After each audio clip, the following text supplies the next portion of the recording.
Chris, what's up, man? How you doing? So good to see you, man. I'm very thankful that you would take the time to join us on the show today. And I've been a big fan of elevation worship. I was thinking about my first exposure to elevation was in like 2010 when someone in my worship band came to me and he's like, "Hey, there's a song I just heard that we have to play at this young adult ministry that we used to lead worship at," and it was "Give Me Faith." And I think Kingdom Come was also on the record. Yeah, And he's like, yeah. we have to do these songs. And that was my first time ever hearing Elevation. And I remember just being like, oh my gosh, this is insane. And we did it. We played those songs for like 3 or 4 years constantly. Oh So man, do I you love remember? it. Do you remember that? Do you guys ever play those songs anymore from that We record? don't. We Yeah. don't. No, I haven't. I don't think if you gave me a guitar right now, I could find my way through Kingdom Come. Yeah.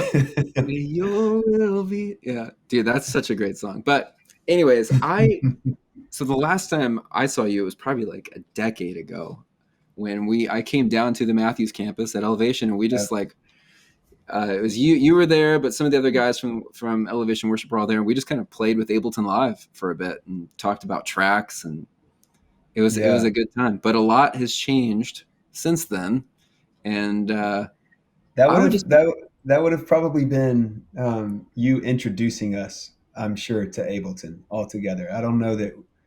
You know what we did before that? We used QuickTime, and wow, our drummers would have files. If we were doing a 4 song set, they would have 4 different files opened on their desktop.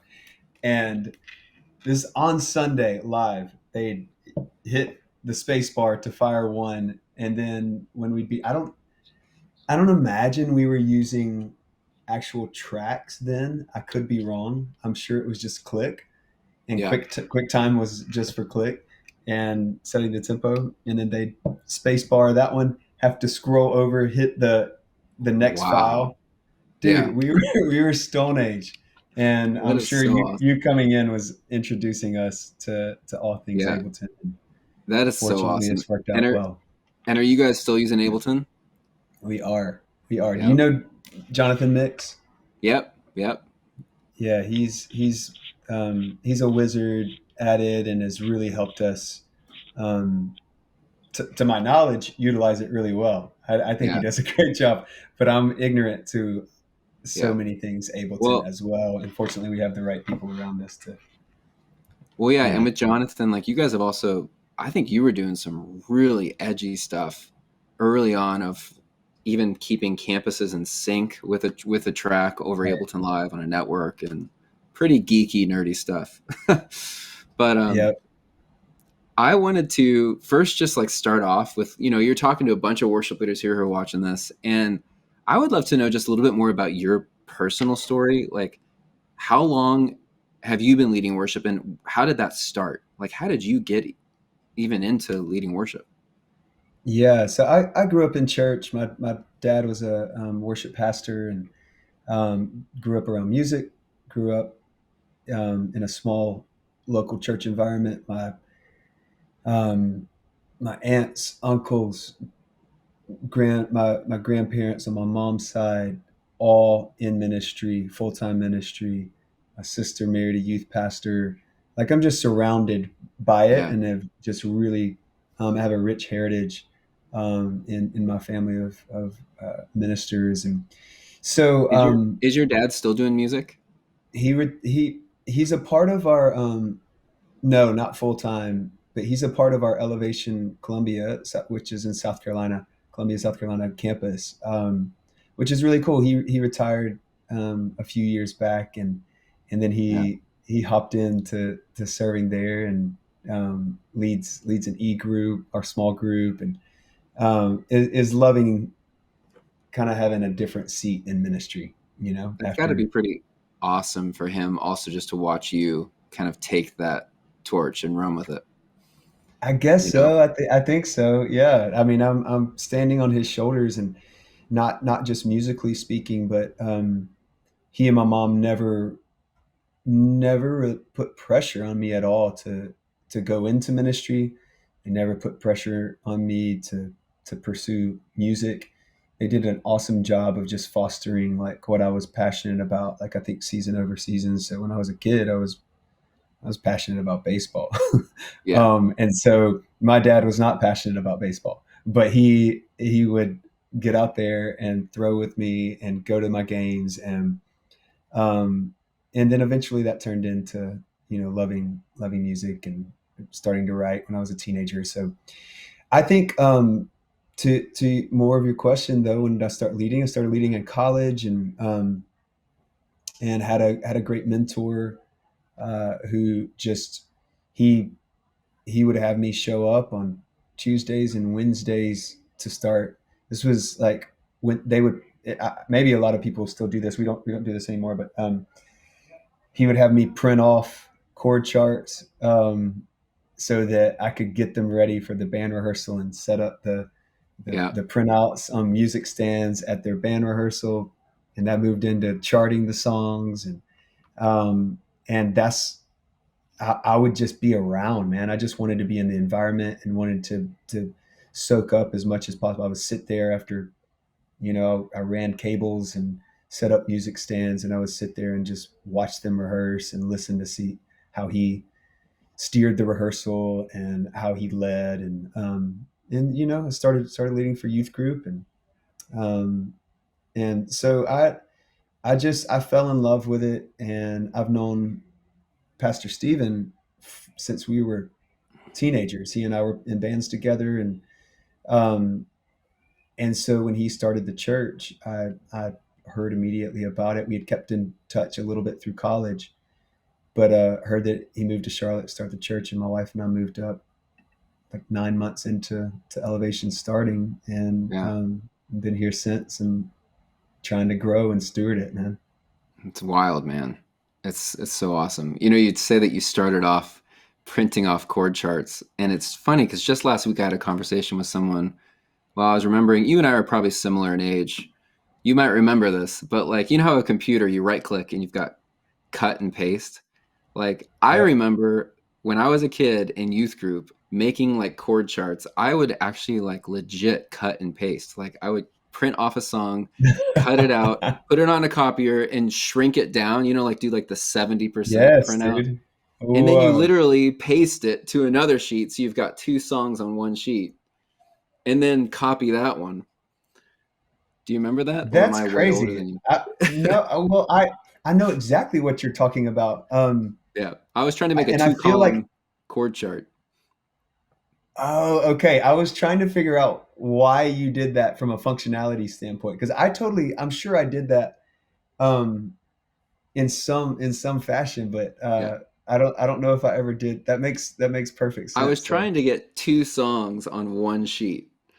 So got then you're it. not having to like flip so much, but you have to shrink the songs down. And that was before Right. like, fancy software now where it just does it automatically for these Tracking. kids. But Whoa. anyways, that's cool that Yep. that was your beginning. So Yeah. so you go with Pastor Stephen, you start leading at Elevation, and I'm sure you've seen that place change so much over the years.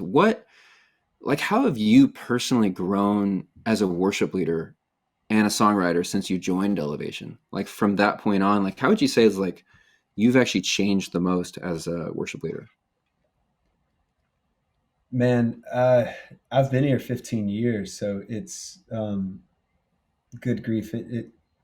I couldn't remember. We were talking about that song "Kingdom Come."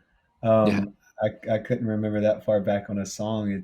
I'm sure there will be so much that I'll forget, but I don't know. I think hopefully I've stayed adaptable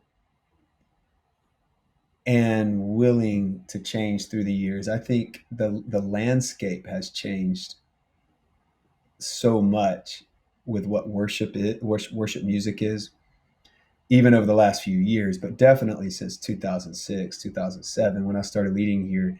I think we have as a ministry has we have aimed to stay authentic season over season to who we are based on who we have, in our ministry or who's around us, or um, even who God brings us in regards to like other friends that have, started coming in and out of our ministry over the last couple of years, like, um, but I think it's a balance of, I hopefully I have learned through the years how to balance being influenced by the people in our church, Mm. which is a very diverse church. Young, old, white, black, Hispanic, very churchy people, very street people. I think it's important that we and I have tried our best to stay authentic to who's under our leadership, um, but while understanding that we're in a very privileged position to also influence what our people view worship Yeah. is, and certainly what a worship song is. That's something that I've tried to not carry lightly over the last several years. Is um, the the position of influence God has continued to give us to carry that and influence others. And I think what's beautiful is it's a little bit of both, like that I think we're trying to balance, like current culture of our church informing the types of songs that we write, Yeah. balanced with us wanting to challenge maybe what people's mindset of a worship song, or even just challenging what people get comfortable with, or their preferences of what they Yeah. want to hear or like to hear in a worship song or in a worship set. So hopefully I've grown in my understanding of how important something like that is Yeah. to carry and steward. And part of the I love even this is kind of a whole other thing, but like I love part of the writing process, that or even the production process, or when you discover in a live atmosphere at church, when you hear a voice that takes a song somewhere new. Hmm. So years ago, I would have just been like, man, there's so many songs that I dearly love, and it doesn't matter whose voice is singing that song. If it's a guy singing that song, a girl singing that song, Yeah. I'm gonna love that song. And I think some songs are meant to be that way and grace to be that way. I also think it's cool though, like as I've grown over the last 15 years writing and the types of songs we've written, playing with like there are some songs that a certain voice will always be intrinsically tied to that song, and a certain voice from a production standpoint, or Yeah. I don't even want to over spiritualize it, but I'll say like an anointing on the song because of that voice will take a song somewhere that Yeah. that it may have never gone before. And I've loved discovering that, and it has helped me, knowing that it has helped me not ever get too precious with like Hmm. who's singing what, or I Yeah. I want to sing this, or because Yeah. there's just too many examples of songs that I know without a shadow of a doubt, like they were Yeah. meant to carry that song, like Yeah. that their voice unlocked what no one Yeah. else could. You know what I'm saying? So Oh, yeah. A great example of that is I think Naomi Rain on Gyra in the bridge of that.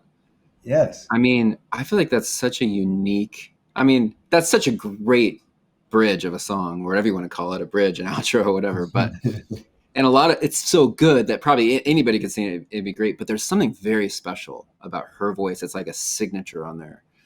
Yeah, That yeah, we've had totally, and we've been privileged over the last few years in particular to like just um, start writing more and more with other friends that yeah, aren't necessarily here in Charlotte, but and then the songs that come from that, like it just makes sense that Yeah.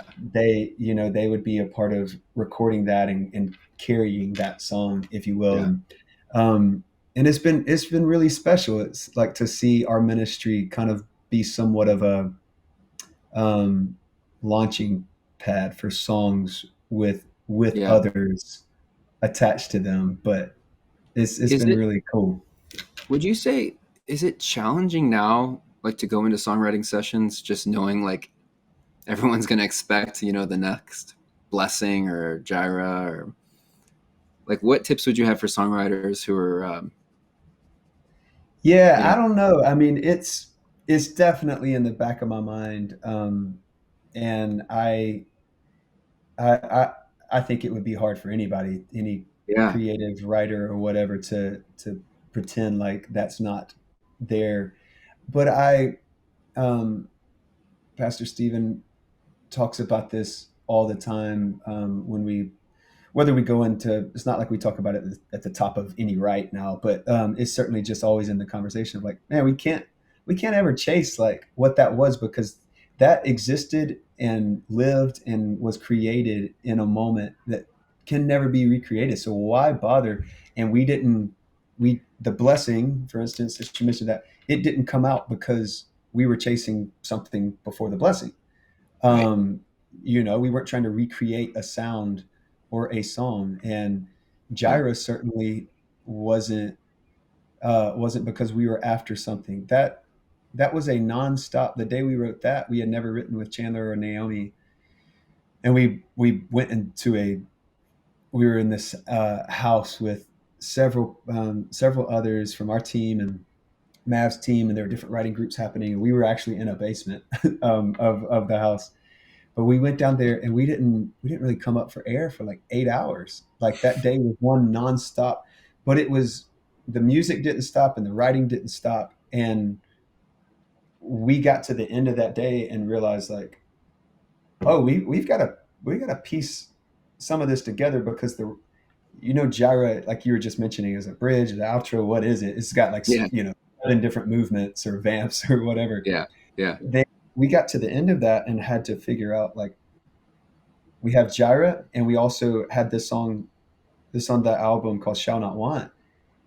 They were kind of, they were being written at the same time. We didn't even see them as two songs. It's not like we said, oh, we just Yeah. wrote a song and we're going to call it Gyra, and now we're going to move on to the next. It was like one nonstop 7-8 hours of just music coming, and and then we actually had to piece together like, what should the bridge be, like which Yeah. one of these movements Yeah. should be considered the bridge. And it was fun, and we had never written that way. We had never written in such a quote unquote unstructured fashion. Yeah. So I think like, yes, the pressure's kind of, it exists in the back of your mind, but at the same time, if you just stop long enough to go, well, any song that I won't even say that God's given influence to, I'll just say that we love personally, that I love any song that I've walked away Yeah. loving, whether it has, influence or Yeah. not. At least now I'm also standing on enough history of songs being written like that I love, because they came from a pure place of like, no, we weren't Yeah. actually chasing something else. It's just, we were Yeah. in the moment. What is like your favorite song right now? What song are you like totally loving to lead right now at Elevation?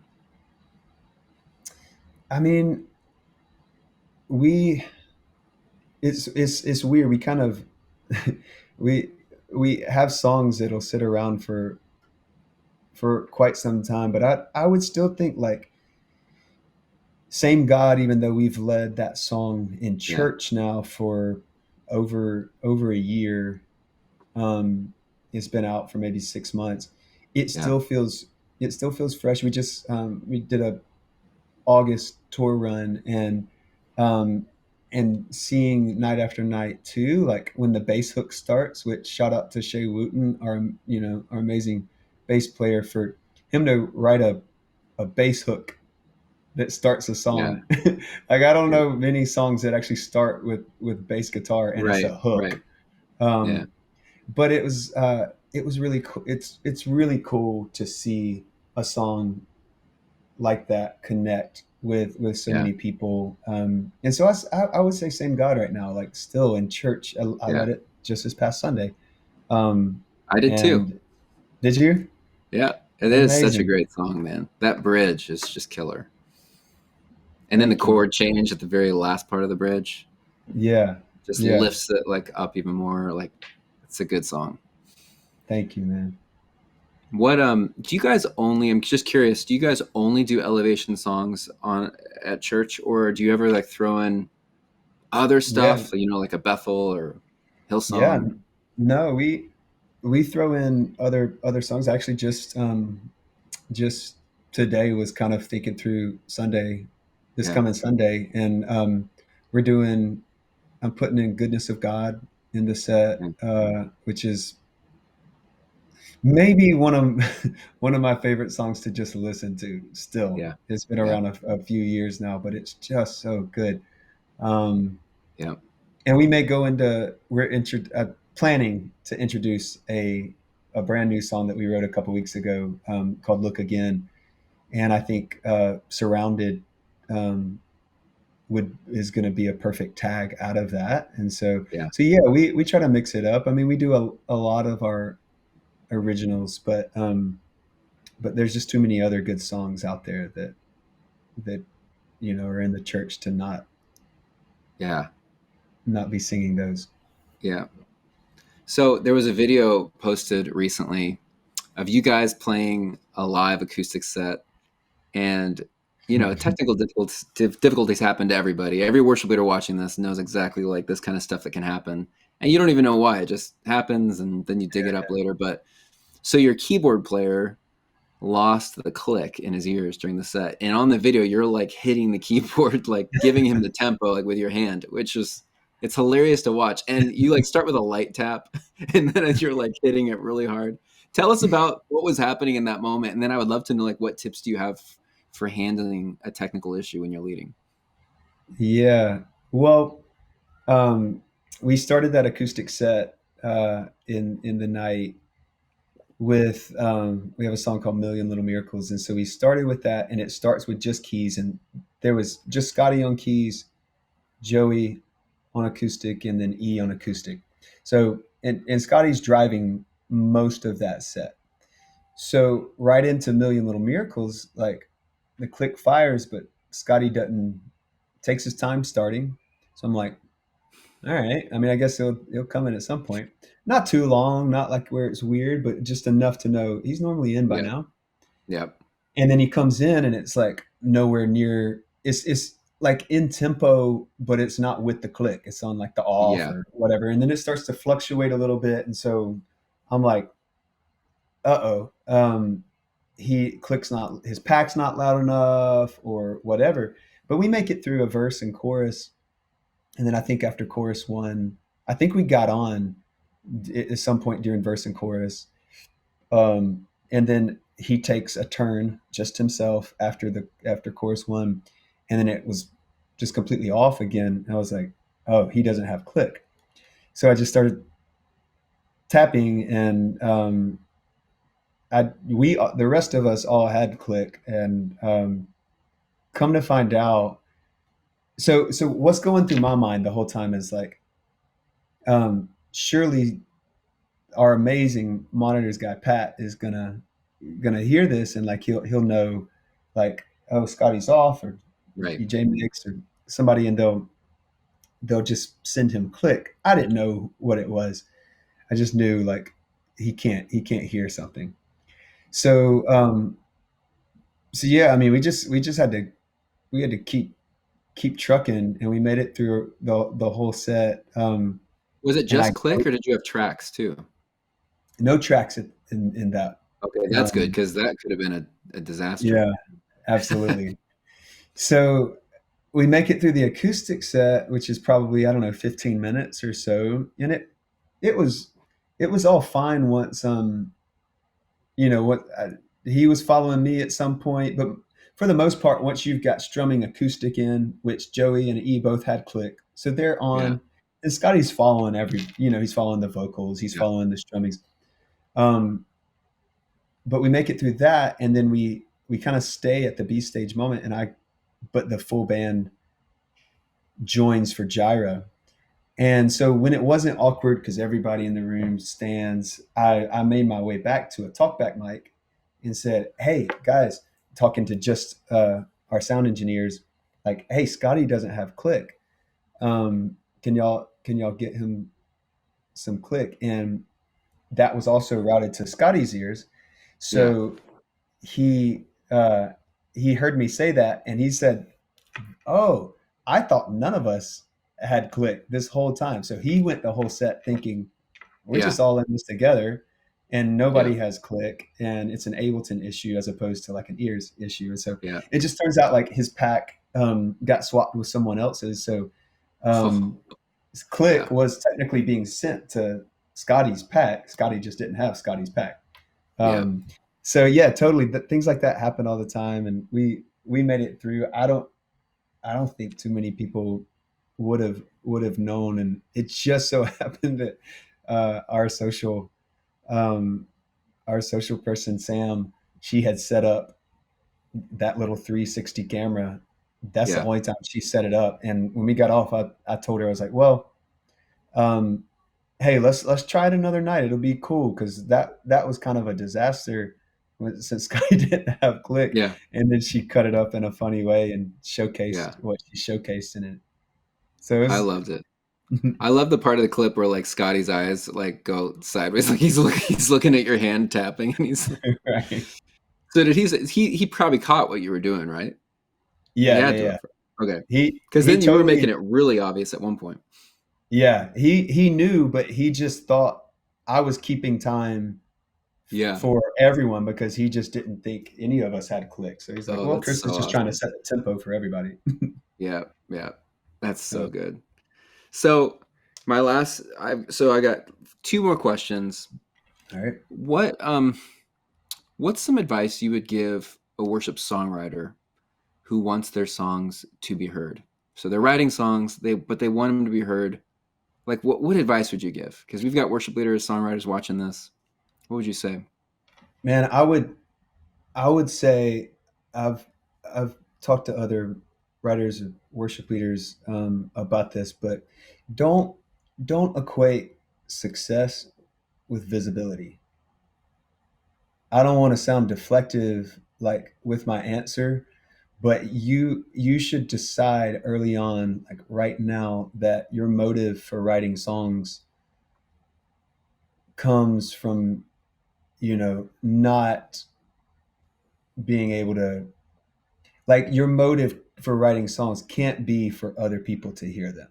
Hmm. Your motive deep down can't be like the drive to like get your songs out.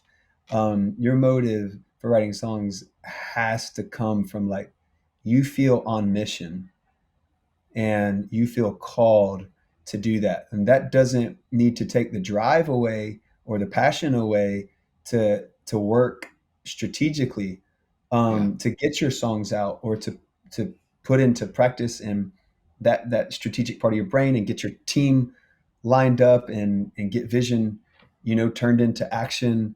But don't let your driving motivation to write songs be for others to hear them or churches to sing them, because if so, then I mean, all of us, um, we'll just go home and lick our wounds when we think like success means people are singing my songs, or success means I'm, I've influenced, this many people, or I'm in front, or the song I wrote, did this, met Yeah. this metric.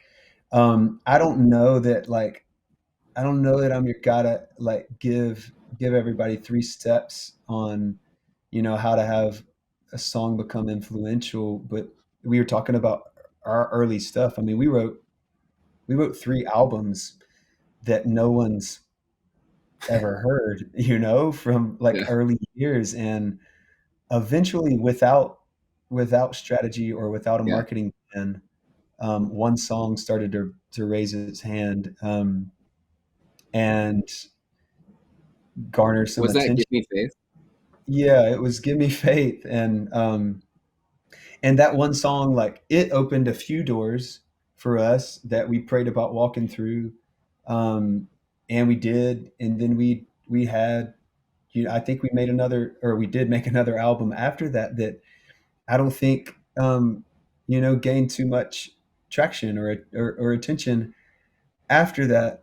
um, but we just stayed committed to writing songs because we had vision from Pastor Stephen to write for our church, not Yeah. vision to write songs that would become widely heard or sung, and certainly not to like, go out there and get awards or accolades or whatever. We were writing because we were called to do it. And so I think, again, I don't want to give like a deflective answer, like, thanks for not answering that question. But I just do, I think like the motivation is everything. And I couldn't even trace back with you, like, so then in 2012 we put this plan in place to Yeah. get this heard.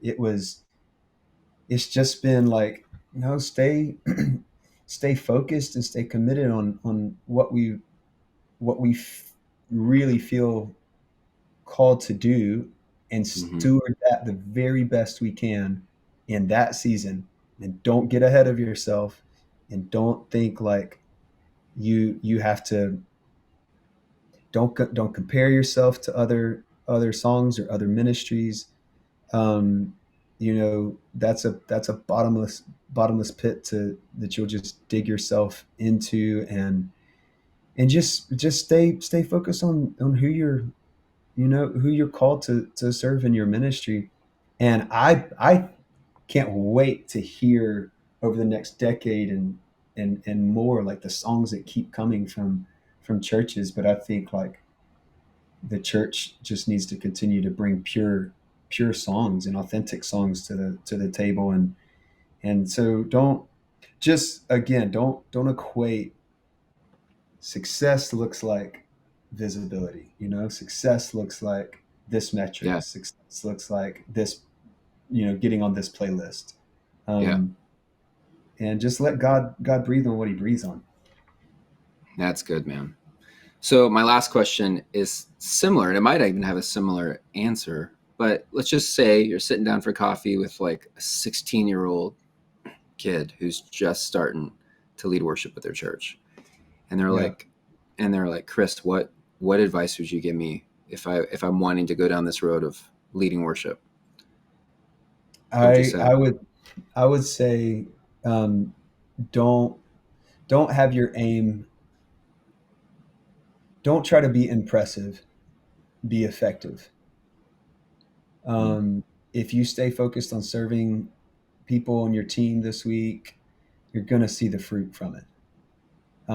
If you don't have a team, just stay focused on serving those faithful people that are showing up each Sunday, and stay faithful serving them by, Yeah. creating a great set list, and bringing the best musical offering you can bring, to those that God's entrusted to your leadership. And I think when you let too much creep into your psyche, or your motivation of, well, I need to get myself out there, I need to be like, impress others.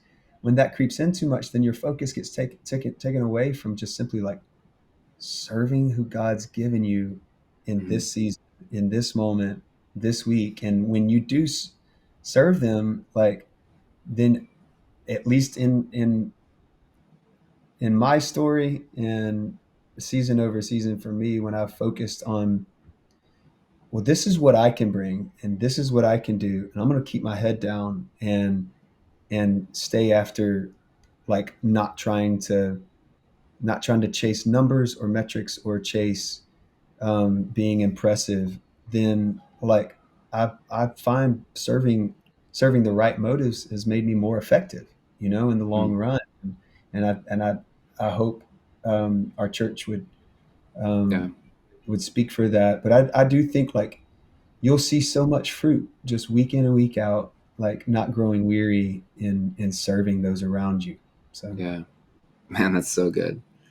I just had a really quick random question pop in my head. If for some reason you could just not, you couldn't lead worship anymore, couldn't do music anymore, what would you do? What's something I I you'd be would interested in doing? I'd our family this summer went to this ranch in Montana that had no cell service and no Yeah. Wi-Fi. We were there for a week, like literally Wow. off the grid. And the people who work in this ranch, they work there 6 months, basically 6 months out of the year. You can't work there in the wintertime because the roads are closed. You can't get in or out. But they basically go up there and they say bye to like family, Yeah. friends. Like, I'll Yeah. talk to you in 6 months. That sounds Wow. amazing to me. Yeah. Being that off the grid, that's my Yeah. answer. I'm gonna work on a That would ranch. be I don't know amazing. anything on how to work on a ranch. I don't think I have calloused enough hands, but It would be so freeing. I totally agree with you on that. Well, Chris, yes. I appreciate you taking the time to join us for this. I speak for myself, and I'm sure for many other worship leaders in that. Just I'm so thankful for what you're doing, right? The songs you're writing. I see firsthand every week how your songs are impacting my Mm, church. Like I recently heard Chris Tomlin say something about like how songs are life rafts for people, and mm, I see that every single week. Like songs, there's certain songs that just people cling to, and then they keep listening to it over and over and over, and it helps them through some sort of season. And I know that many elevation songs are in that category. And so I just am thankful for what you're doing as a worship leader. Thank you. Thanks for the songs thanks, you're man. writing and for taking the time to pour into the worship leaders at CCLI and Loop Community today. Mm. Thanks for having me, Thank you. man. Thank Yeah, you. man. Honored to be on. Good to see you again. You too, Matt. All right. We'll talk to you later. Bye. Take care.